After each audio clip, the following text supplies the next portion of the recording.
My guest is Bill Bean. This is the second part of a two-part series titled Stranger Than Fiction, after his book.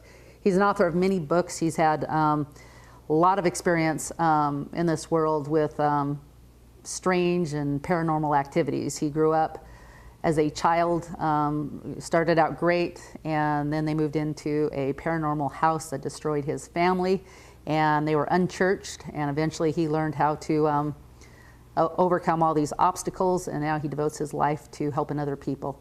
So enjoy our interview. Now, you talk about frequency and vibration. So is this a CERN thing you're talking about? Yeah, it's certainly part of it, absolutely. So when Yahweh spoke the world into existence, he did it through the frequency of his voice. So he spoke the world into existence, and that was a frequency, a high frequency coming from his voice to speak the world into existence. So the devil, the counterfeit, the copycat, he does everything that God does, or tries to, and he puts a vulgar twist on it. So the CERN thing and other the D-Wave and all these other, this is fallen angel technology, the AI, all of this is evil. People need to realize what this really is. It's totally satanic. And so if what I'm saying is not true, and those out there watching or listening in, if you think I'm a madman, well, why don't you punch up the CERN website and look at the logo, because the logo features 3 interlocking sixes. That's the first thing. 666. Yeah. And then the mascot is the Hindu god Shiva, which is the destroyer god. And this thing is featured on a wheel. It looks like a Stargate, and that is exactly what the CERN device is. It's a Stargate. So it's designed to open up portals, and that's exactly what it's doing. And I feel that there's more than one of these devices now, and I think that there are maybe 1 or 2 in the United States now that are similar to this device. And they are opening portals up, and there are more and more demonic entities coming through those portals. And I truly feel that there are agreements in place with the rulers of this world, the human rulers. I feel that they have made agreements and are in league with the devil and his minions. And this is why there has been such an explosion in technology. This is also why the world is under attack. I've never seen anything like this in my lifetime. And each and every day, all you have to do is just look at the news headlines, or, you think you've seen it all or heard it all, and then there's something even more bizarre or disturbing that takes place on a daily basis. This is all by design, and it is now time. And look, I can't force anybody to do anything, nor do I want to, because God gave us free will. But I'm urging you, as someone who knows, it is now time to consider what I'm saying in coming back to God, making him first, accepting Jesus Christ, and then you are under God's covering, and no matter what happens, God will bless us, he'll protect us, he'll make a way for us, and woe to those who have forsaken God and who have joined up with the enemy, because a great and terrible day is coming, and they know who they are, and more importantly, God knows who they are, and they will not escape his wrath and punishment for this. Yeah. When you talk about the agenda and the fallen angels, or the and Satan coming together with the people of this earth, what you're just talking about really is Revelation 13. The mark of the beast and how that all works. Yeah. And so that's a biblical reference for that.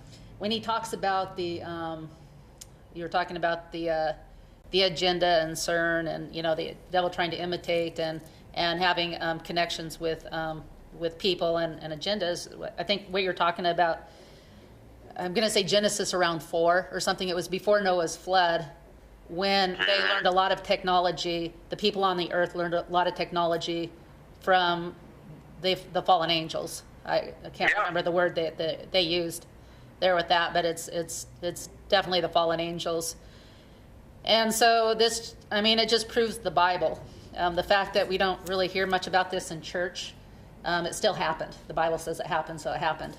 And Yeah, we're and how disturbing is that these things are not being taught. People are not, there's a cookie cutter message in most of today's churches, and it's very unfortunate because people, they're not being fed, so they're not being armed with knowledge, they're not ready, and so they, and not all, but a large percentage, I'm sorry to say, they just think that they're going to bury their heads in the sand and this is all just going to pass by without having an effect on them. Well, no, it's not going to work that way. Everybody's going to be affected, but those who are truly making God first and truly having a real relationship and a real connection, we're under his covering. And furthermore, when we are awake in this manner, it will become a calling from God, a mission from God to be a watchman and to, look, I'm not trying to panic anybody. I don't want that. I want everybody to be peaceful and happy, but I have to speak the truth. And the reason I have to speak the truth is because God has put this on me. So therefore I have to obey what God has bestowed upon me to share with people. And this is why I share these things. right. It has to be shared, and there's a lot of pastors out there that haven't experienced what you experienced, and you became a Christian, and now God has given you a mandate, and a lot of us need to speak out more too on the testimonies that God has given us.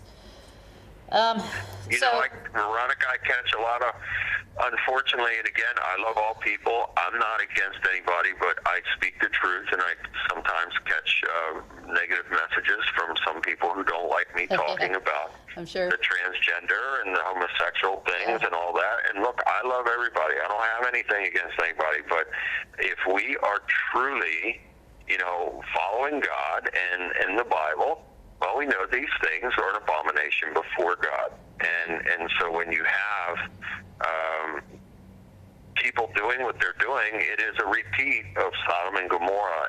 And so you have, I don't know if you may be aware of this recent story, this 10-year-old boy, they dressed him up, like a girl. Yeah. And then they have this adult, this full adult male who's dressed up like a woman, naked, standing there with him in the picture.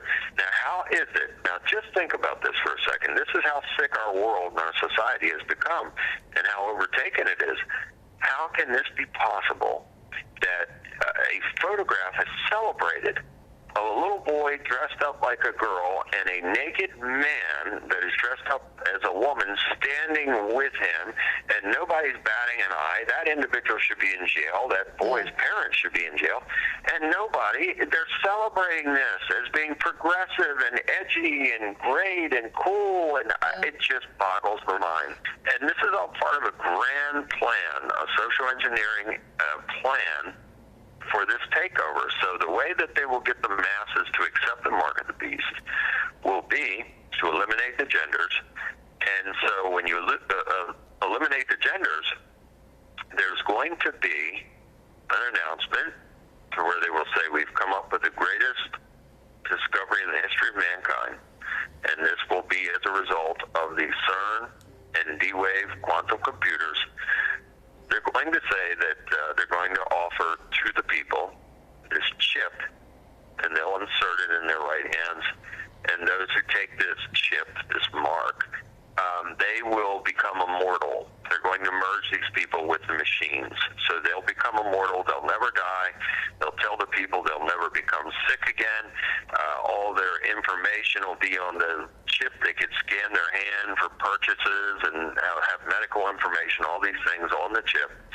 And they are going to trick millions of people into lining up and accepting this. Now, the sad and tragic part is, once they do take this mark of the beast, they are cut off from God forever. They are lost. And this is very, very disturbing. I don't want to see it happen to anybody. And do you know, Veronica, there are pastors out there in some of the churches nowadays that are actually telling people that even if they accept the mark of the beast, they can still be redeemed. Now, this is a lie from the pits of hell. And boy, oh boy, when you have pastors telling you this, it's getting real. Ladies and gentlemen, brothers and sisters out there listening in or watching, hear my words. It is super important to have your personal, close connection with God.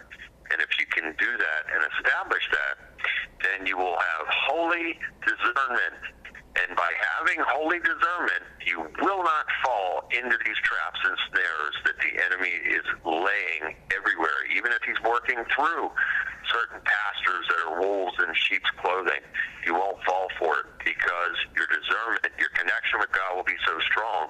He will give you clear, holy discernment to know what is true and what is not. Can you compare what you do, what your life ministry is, compared to like the ghost hunters?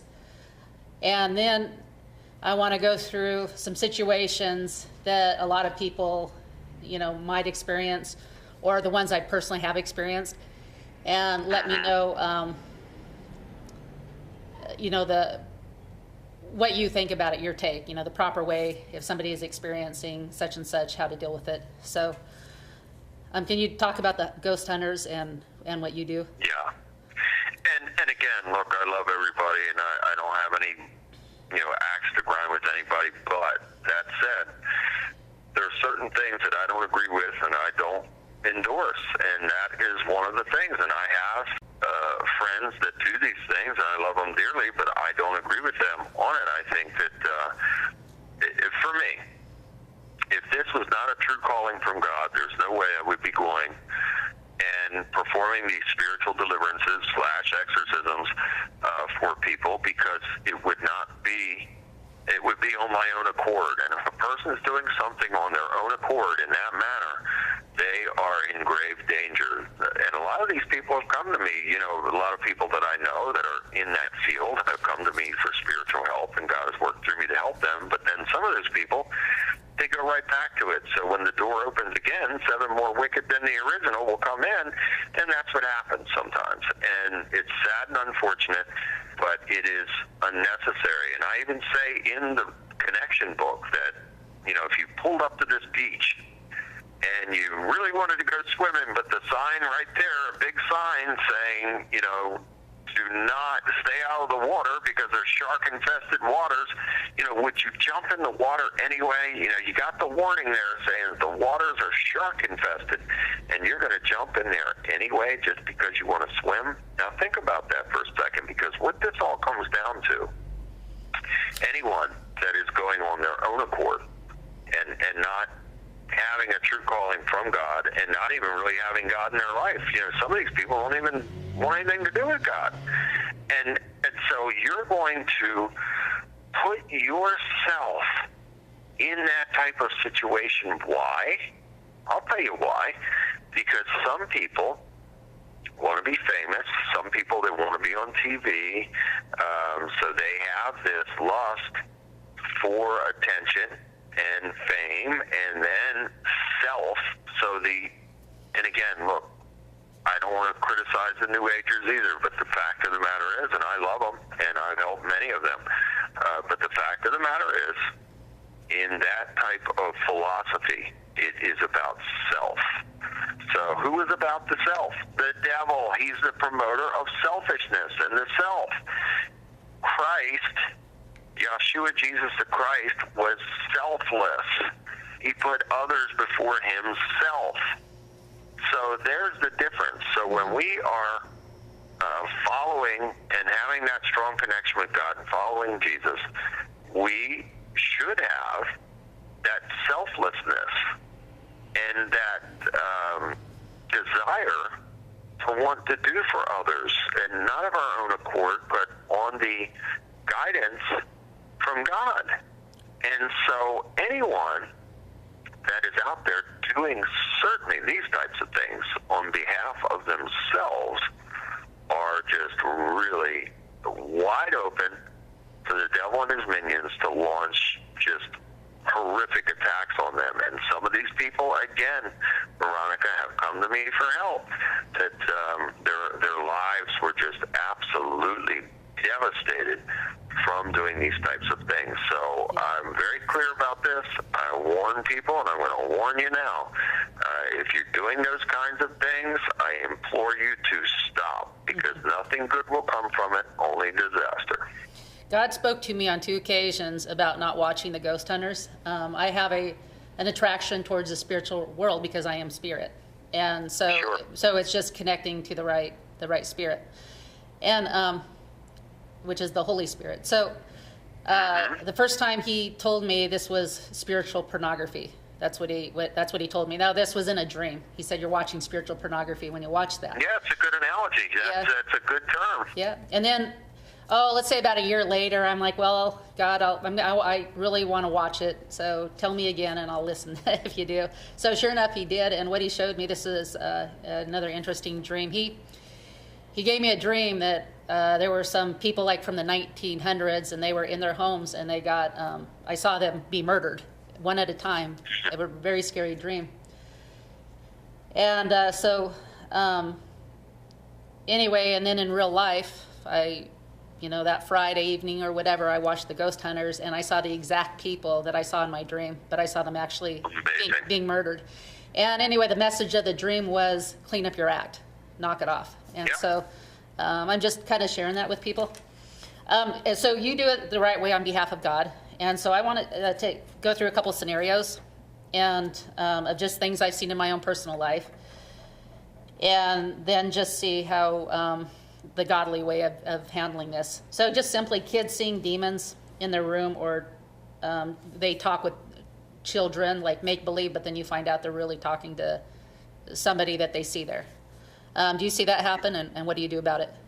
I sure have, many times, and what I do about it is invoke the power of God working through me and take power and authority over that garbage. I've been to many families that have had problems like that. So we have to be very careful in the sense that when we're performing spiritual deliverances, it's a slippery slope when you're doing that with children because of the legal ramifications. So you have to be very careful. But I have gone into homes on the behalf of families and children that were having these types of experiences, and I have engaged in spiritual warfare, binding and rebuking and casting out all demonic entities that would be causing this type of problem, and then closing the portals. And people don't understand this, that there are very many portals, and sometimes in some of those homes that are really heavily demonically infested, there are many portals, and I have to go around and not only bind and rebuke and cast out those demons, and then I ask Yahweh's angels to come and carry them off and deposit them back into the pits of hell where they belong, but I have to close all those portals as well. Mm-hmm. So every portal will become, shut, locked, chained, padlocked. Yeah. To the devil and his minions, and so I have to. It's a process. It really is. But I can't tell you how many times that God has worked through me to do that, and there's many different types of dynamics involved with why and how this can happen to a person, and I guess the largest percentage out of all my cases would involve child molestation, some type of rape, violent crime, because that creates trauma. And so when a person is under high levels of trauma, secretions are released from the pineal gland, which the New Agers call the third eye, and the adrenal glands. And so these secretions are released, and demons love it. They feed off of, not only do they feed off of fear, but they feed off of those secretions as well. And that's why demons will stay on the victim. They're absolutely on the perpetrator of these types of wicked and heinous acts, but they are also and will remain on the victim until someone like me comes along, God working through me to take the garbage out and off and away from them. Okay, and if that happens with if it hadn't happened with a child that way, could it have been because it happened to their mother or father? Yes. So it's generational. And so the devil will create these patterns, and he'll repeat the patterns over and over and over again. And this is how generational curses come in. Mm-hmm. It's a stronghold. Mm-hmm. And so it's an access point, and the devil, wherever he can get in, he's not going to leave until he's kicked out, and that same thing goes for his minions. Mm-hmm. And so they're going to stay as long as they possibly can. And so when those types of things are opened up, boy, oh boy, they're having a field day. Mm-hmm. And it just repeats over and over and over again. Yeah, because so I went somewhere and prayed, and it worked, but then the 7 friends came back. The boy used, it was 10 times as worse after you left. And so that indicated, as you're saying, an open portal, an open door. So they had to listen, but they were able to come back. So you have to find out where that open door is. And so what I do, Veronica, as you know, I'm not just somebody that goes in and that's a spiritual warrior that God works through to bind and cast these things out. I'm every bit as much a counselor as I am a deliverance minister, and so my usual way of doing things, and I know we're running out of time, so I'm trying to talk as fast as I can. My usual way is to approach when I arrive at a residence or a business, you know, I'll say a land blessing outside, and then I will go inside and say several prayers at the front door, including a house blessing, anoint everyone's head with a combination of holy water, holy oil, and holy salt. And after saying the prayers, then we will sit down, and I have to become a counselor. And so part of breaking all the legal rights is that from the client / victim or victims, I have to know everything. It's not that I want to know it. I have to know it because we have to break all legal rights. And by the person or persons bringing all this stuff up, and some of this stuff is very difficult for them because it does involve things of molestation or rape or some type of violent crime. It's very difficult for them to bring up, but once they do, as they are doing it, they're breaking every legal right that the devil has.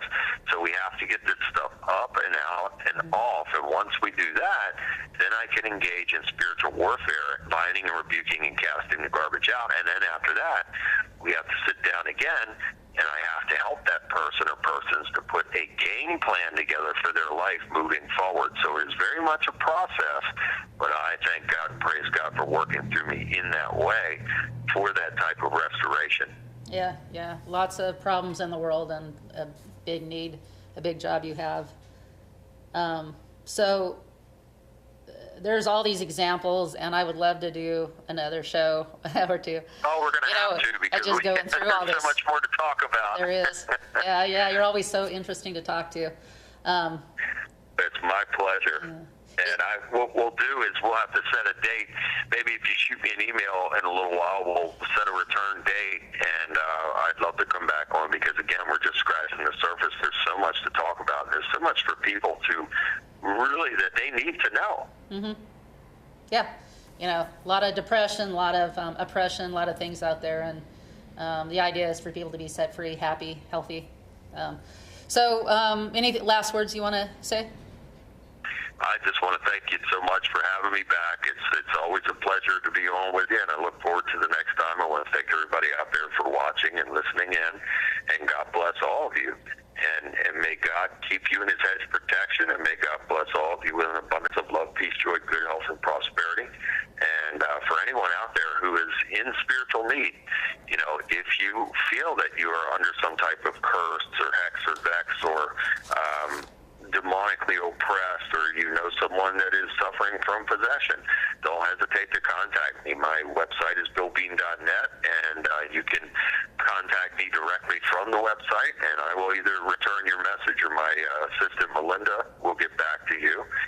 And same thing, if you want to order a copy of the new book, Stranger Than Fiction, or The Connection, or Dark Forest, or the others, just visit billbean.net, and you can make your order through there, and I will personally sign them.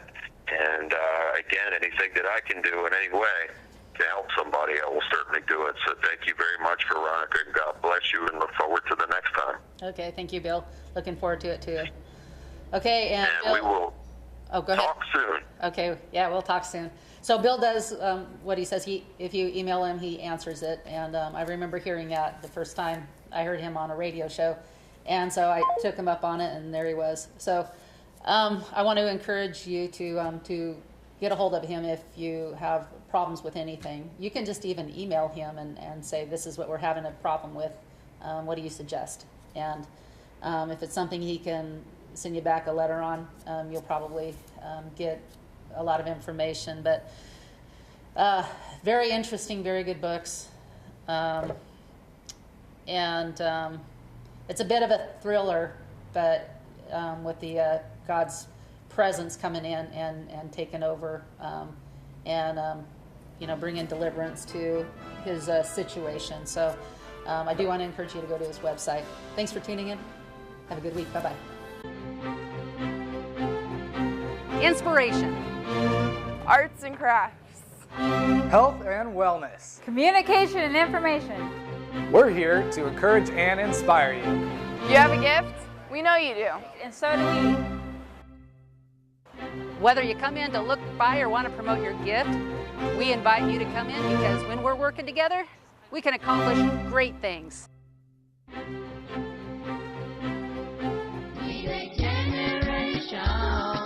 The world is very cold.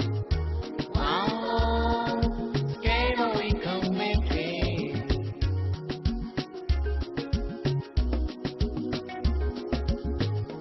We're a generation. The world is very far. One love.